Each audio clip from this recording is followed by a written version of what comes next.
જય માતાજી મિત્રો, ચાલો તો ફરી આજે આપણે પાછા આવી ગયા છે એક અલગ જ વિડીયોમાં. તો હાલો હું તમને આજે બતાવીશ કે આજે આપણે ક્યાં આવ્યા છીએ.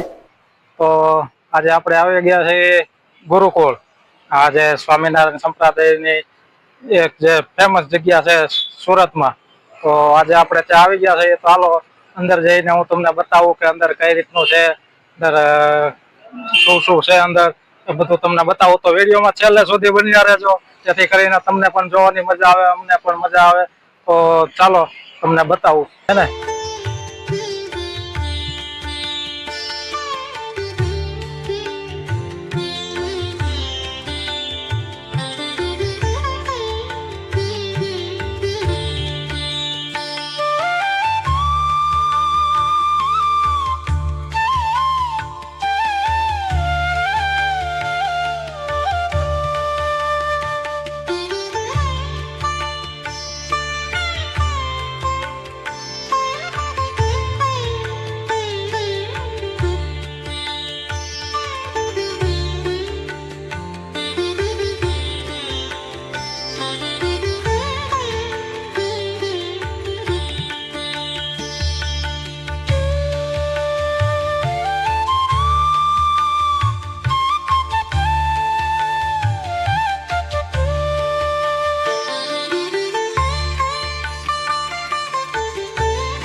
તો કેમ બાકી મિત્રો, છે ને અહીંયા મજા આવે એવું? અત્યારે બપોરનો સમય છે, બપોરનું ટાણું છે, એટલે એટલા બધા તમને અહીંયા ભક્તો નહીં દેખાય. બાકી તમે બપોર પછી સાંજના સમયે આવો, જેથી 4 થી 5 વાગ્યાના સમયગાળામાં, તો તમને અહીંયા એટલા બધા ભક્તો અહીંયા હશે કે તમને કે આમ વારો નહીં આવે તમારો દર્શન કરવાનો. એટલા બધા અહીંયા ભક્તો આવે છે દરરોજના માટે.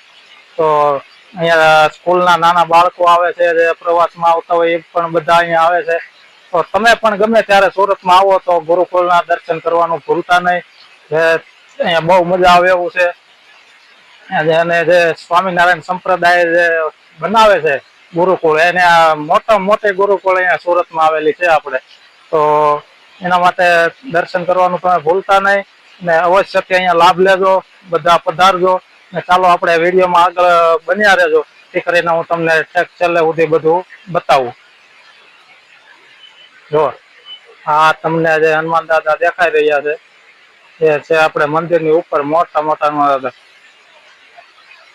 ને ચાલો તો હવે આગળ આપણે બતાવું તમને. આ છે ઘનશ્યામ લલ્લા, એટલે ઘનશ્યામજી મહારાજ. જો અહીંયા આપણે છે ગ્રીલ આદિ, એટલે છેક અંદર સુધી તો નહીં જવાય, પણ અહીંયાથી તમને હું બતાવી દઉં. આ છે રાધા કૃષ્ણજી, જે એનું તો આપણે તમને છેક સુધી બતાવી દઉં. રાધા કૃષ્ણજી જોઈ કરી લેજો દર્શન બધા મિત્રો. અને કોમેન્ટમાં જય રાધા કૃષ્ણ લખવાનું ભૂલતા નહીં મિત્રો. મહાદેવ શંકર ભગવાન જે પણ અહીંયા આપણે તમે જોઈ શકો છો, એ દર્શન કરી લેજો બધા. જો બીજું પણ આપણે હવે આગળ તમને હું બધું બતાવું. અહીંયા જો આખો રાસ અહીંયા બતાવે છે, શ્રી કૃષ્ણ રાધા એ બધાનો અહીંયા જો તમને રાસ બતાવે છે. જો છે ને, આ રાસ અહીંયા બધા લે છે. શ્રી કૃષ્ણ છે, રાધાજી છે, ને સાથે બી ગોપીઓ પણ છે. બધી અહીંયા મૂર્તિ તમને જો બતાવું.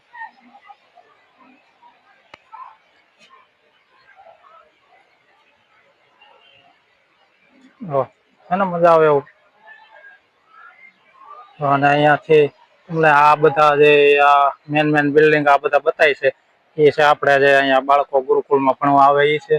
ને સામે પણ જે બધા બિલ્ડિંગ બતાવી રહ્યા છે એ પણ ત્યાં બધા એ ગુરુકુળ છે કે જ્યાં બાળકો બધા અહીંયા અભ્યાસ કરે છે. અહીંયા જ્યાં ક્યાંયથી બધા અભ્યાસ કરે છે. ને આ છે મુખ્ય મંદિર, જો તમને બહારથી હું બતાવું.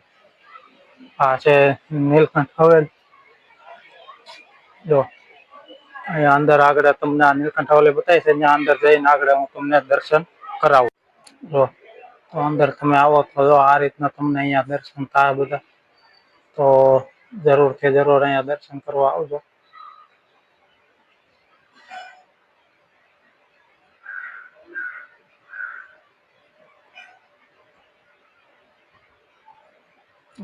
દેખાય છે ને બાકી મસ્ત.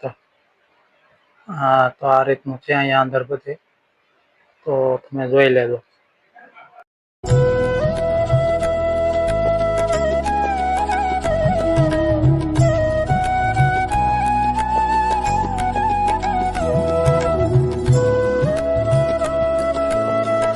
રીતના છે આપણે પાછો ગાર્ડન આવી જાય છે. આખે આખું ચિત્ર તમને કમ્પ્લીટ બતાવું જો. આ તો આ રીતનું છે બધું અહીંયા. અને અહીંયા જે આપણે મૂર્તિ આગળ તમને બતાવું જે શંકરજીની છે, મહાદેવજીની. આ તો એ નટરાજ મૂર્તિ છે જે અહીંયા તમને બતાવું. જો છે ને અહીંયાથી જો ગ્રીલ આડી આવે એટલે તમને આ બાજુથી બતાવું. જો છે ને બાકી મસ્ત નટરાજ. હા છે નારાયણ કુંડ. એની ટિકિટ છે 50 રૂપિયા. સમય મર્યાદા છે 1 કલાક. તો તમારે કોઈ પણ મિત્રોને અહીંયા સ્નાન કરવાની ઈચ્છા હોય નારાયણ કુંડમાં, તો તે અવશ્ય અહીંયા પધારજો, અવશ્ય અહીંયા આવજો. તો ચાલો મિત્રો, પ્રદર્શન તો અત્યારે ખુલ્લું નથી, અત્યારે બંધ છે. એનો ટાઈમ છે 2:30 વાગ્યા પછીનો. તો આપણે થોડાક વહેલા આવી ગયા છીએ. તો આપણે એને બીજા ભાગમાં લેવું પ્રદર્શન આખું કમ્પ્લીટ. તો ચાલો મિત્રો, હવે આપણે રજા લઈશું, કારણ કે હવે બહુ બધું બતાવવામાં રહેશું તો વિડીયો તો બહુ લાંબો થઈ જાય. કારણ કે અહીંયા જોવાનું એટલું ખૂટે એમ જ નથી. તો આપણે પ્રદર્શન હવે બીજા ભાગમાં લેવું. ચાલો ત્યારે હવે આપણે રજા લઈશું. તો જય હિન્દ, જય ભારત, જય રત્ન કલાકાર.